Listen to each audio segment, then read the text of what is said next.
Факт е популярността на 80-тарската естетика през последно време. Явно защото обществото ни съвсем се изморило от това да създава нови неща и ме е по-лесно да дубликира доказания стил на света преди появата на интернета, когато хората са били продуктивни, вместо да си пляват времето в зяпане на Netflix и игране на World of Warcraft. Но още преди Stranger Things и то да завладеят световните екрани, през далечната 2011 година Ернест Клайн издава Играч първи, приготви се. Любовно писмо към своето детство и към цялата нърд култура, превърнала мнозина 40 годишни чичковци от Ватокояна в социални аутсайдери, твърде взети да подобрят резултата си Пакман за революцията в социален живот. Запознайте се с Джеймс Холидей, нещо средно между Стив Возняк, Линус Торволд и Ричард Герият, създател на Oasis, виртуална игра, толкова комплексна и дълбока, че за мнозина се превръща в алтернатива на реалния им живот.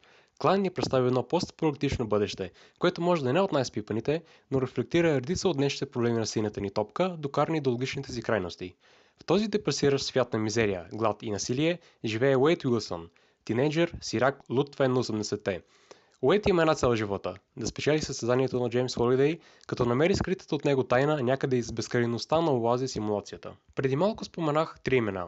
Ако си чешете главите, чудейки се кои са те, а ако просто имате пръхот, тогава няма страшно, тогава лошо.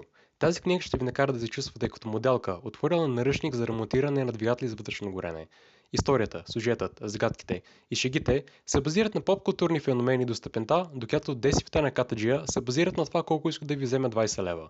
Първата една трета от книгата се взема главно дълги обяснения на всеки причудлив елемент на света на Оазиса, като например служителите на злата корпорация IOI или това как работи образователната им система. В друга книга най-вероятно бих се оттъкчил тези обяснения и бих писал минус, но тук дългите абзаци звучат повече като нещо излязло от страницата на гайд за Dungeon Master от D&D. Всичко е обяснено в детайли, познати на всеки нърд, изчел десетки формни постове за това как да свали някой рейд бос WoW.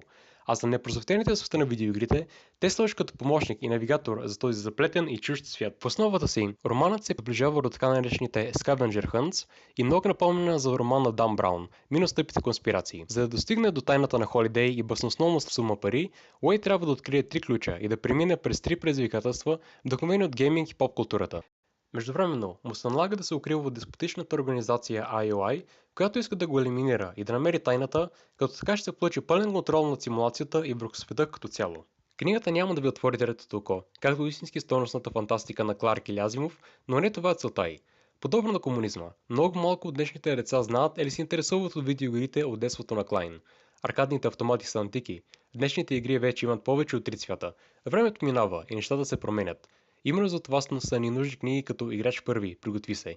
Хартиени паметници на едни уж древни, но изключително вдъхновяващи произведения на поп културата, отгледали и оформили мисленето и вкусовете на не едно поколение.